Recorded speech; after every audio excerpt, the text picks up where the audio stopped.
Assalamu alaikum, dear learners. Welcome back to class. Let us today discuss on the terms of the Treaty of Hudaibbiyah.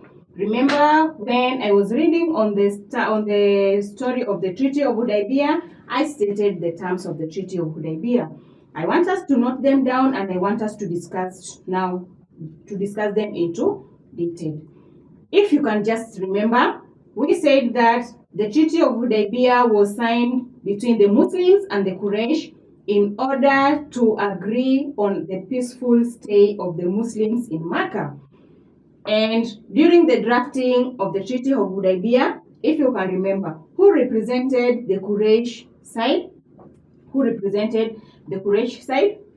It was Suhail bin Amr who was sent to go and represent the Quraysh side in discussing on the Treaty of Hudaibbiyah. And then who represented the Muslim side?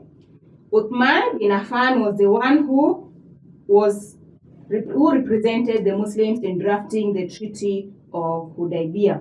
Now, I want us to discuss one by one the first term. Just let us remember or recall what I taught you in our previous lesson. So, which one is the first term of the Treaty of Hudaibbiyah? Which was the first term that we discussed? The first term was the Muslims were to return to Medina, meaning they were not allowed to perform Umrah that year, but they were to go back to Medina and come for Umrah in Mecca the following year. So, Muslims were to return to Medina and instead come back for Umrah the following year, meaning if the treaty took place in the 6th year after Hijrah, and that 6th year the Muslims were not allowed to perform Umrah, then when did they perform the first Umrah? Yes, the following year means that now it was the 7th year after Hijrah. So they came back the following year to perform Umrah, and that was the 7th year after Hijrah. So we can note down that the very first treaty was Muslims were not allowed to perform Umrah. Instead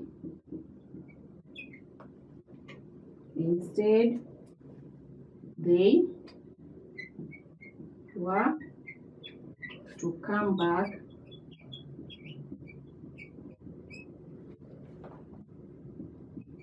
for Umrah the following year. They were to come back for Umrah the following year, and that is 7th year after Hijrah. Was now the first time they were to come and perform Umrah. The second term, my dear learners, let us discuss on the second term. Let us remember which was the second term that we can talk about. Yes, any clan was free to enter into agreement with any other without interference. So we note that one down. Any tribe / clan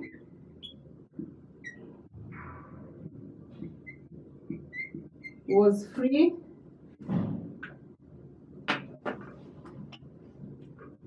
any tribe or clan was free to enter into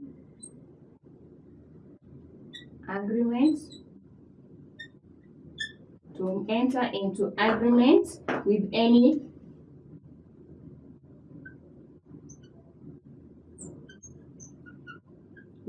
other without interference.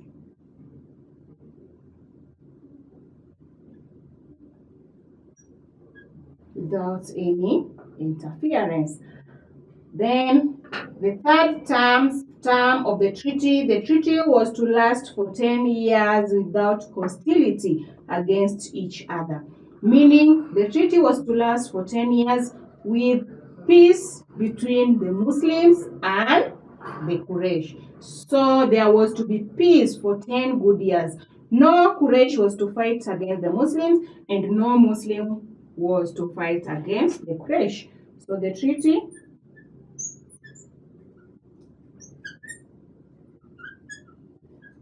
treaty was to last for 10 years without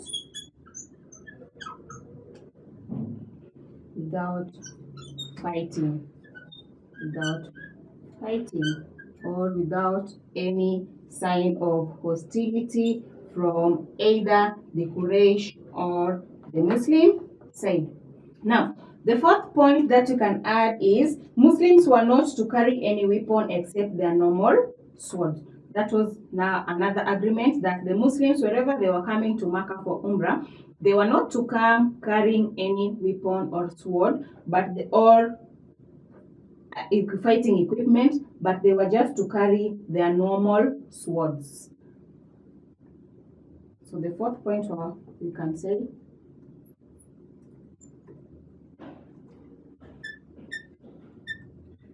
Muslims were not to carry any weapon except their normal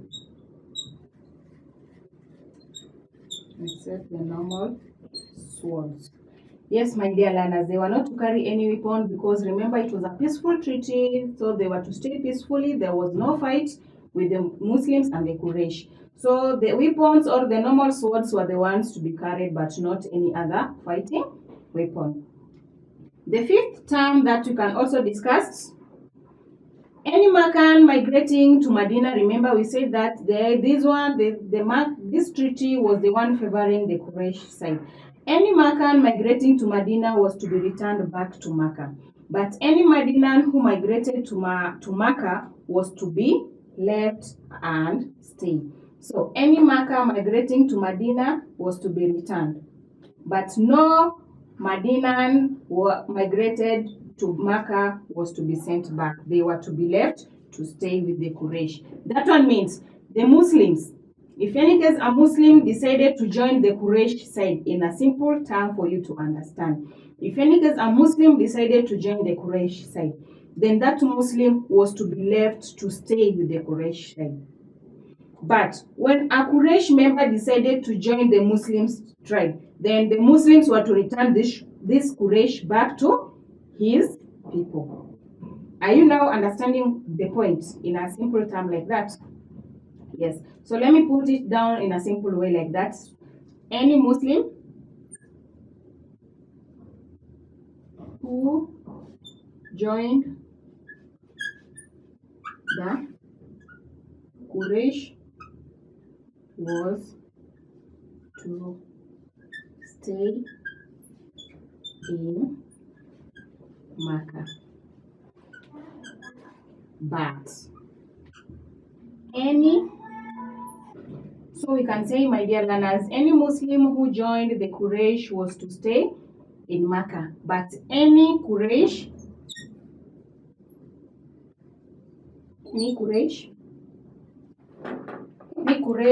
who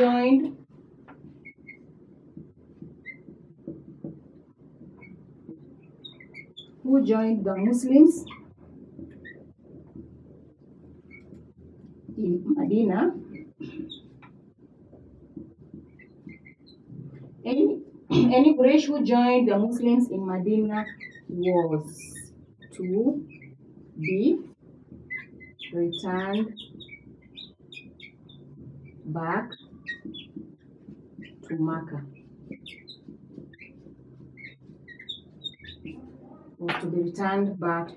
And that was the only term of the treaty that was favoring the Quraysh side. Then, my dear learners, we can add the sixth term of the treaty, and the last one was the Muslims. The Muslim stay in Mecca was to last only for 3 days. That one means even if they were coming for Umrah the following year, they were only to last for 3 days. So,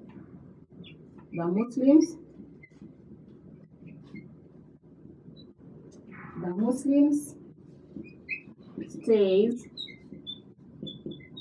in Mecca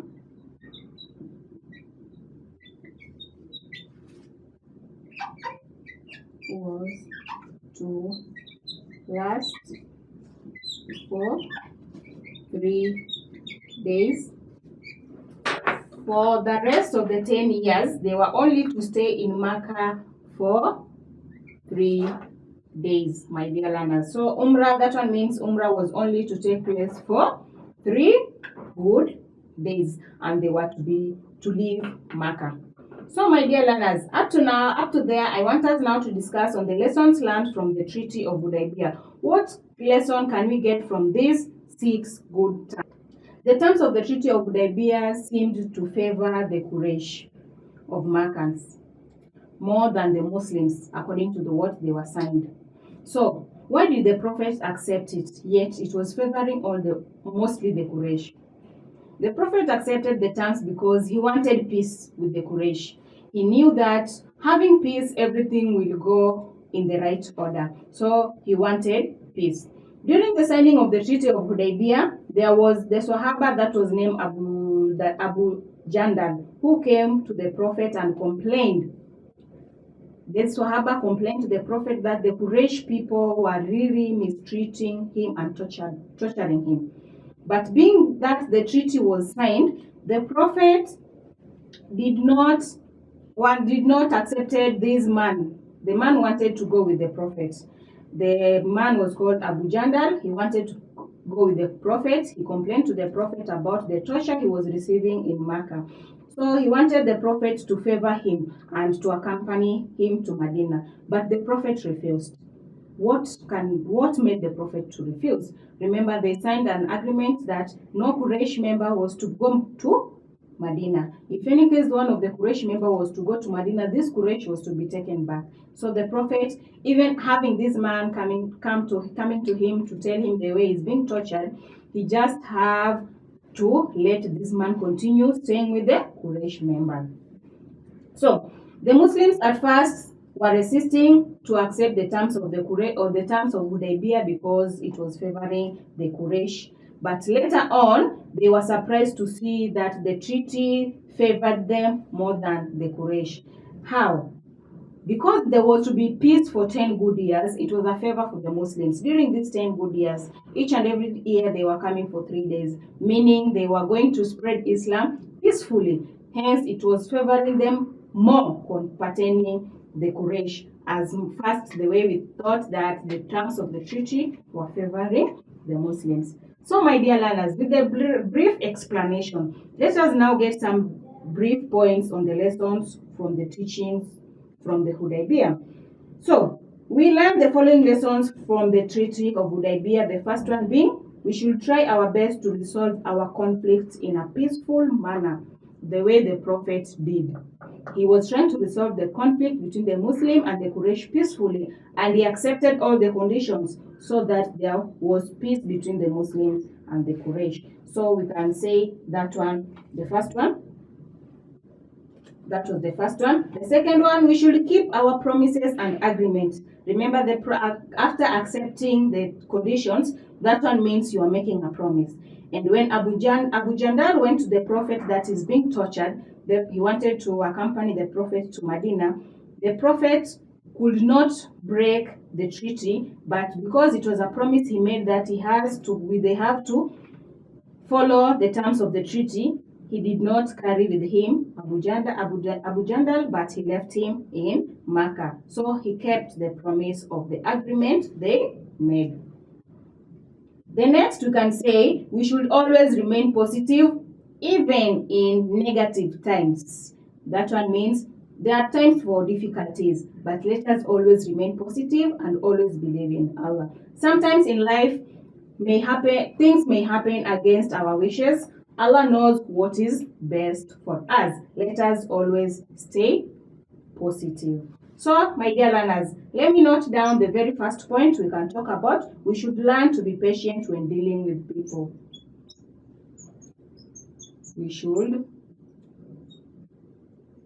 learn to be patient when dealing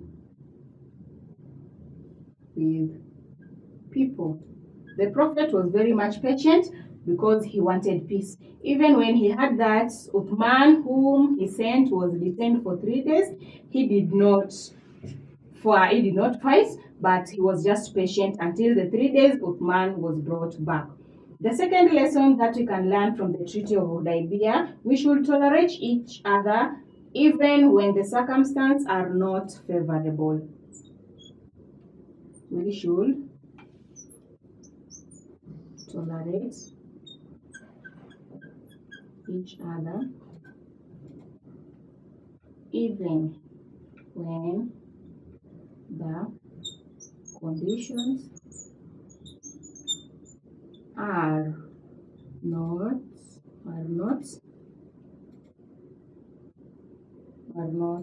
favorable. The terms of the Treaty of Hudaibbiyah were not favorable to the Muslims, but they tolerated it because they wanted peace. And at last, we shall see that they were capable of benefiting from the Treaty of Hudaibbiyah compared to the Quraysh. Another teaching that we can add, my dear learners, we should always strive to solve our differences in a peaceful manner.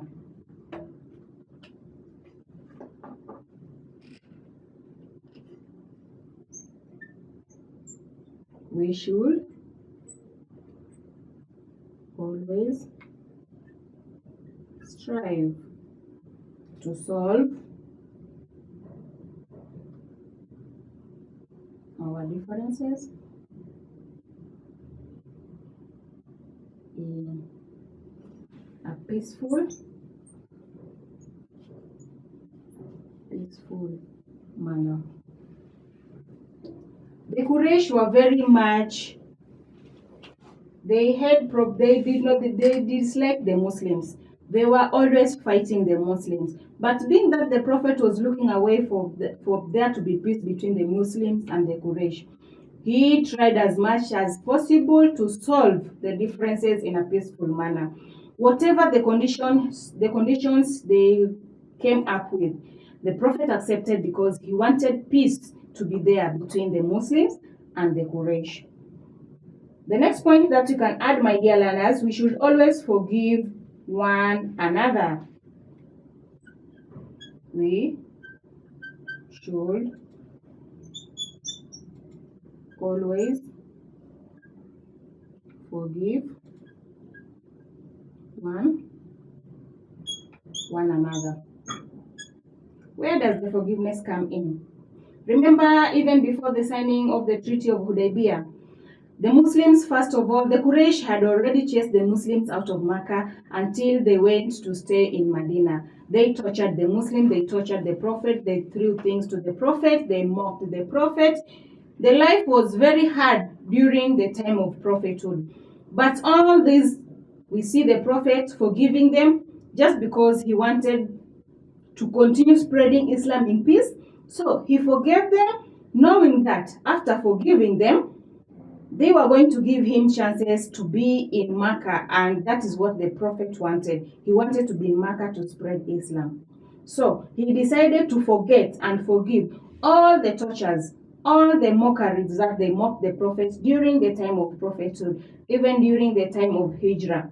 The Prophet forgave them. So, my dear learners, these are some of the lessons as Muslims we are supposed to put down in our day-to-day activities. Difficulties that we are coming across, let us try to solve them in a manner that the Prophet also used to solve his problem. And for the Treaty of Hudaibbiyah, this is now what caused the open way for the conquest of Mecca. The peaceful that they signed, that peace that was created there for the Muslims now managed to come and spread Islam. We'll continue to tell you, I'll continue to teach you on how this one happened until now the Muslims conquered Mecca. Until there, my dear learners, let us meet during our next lesson. Bye-bye.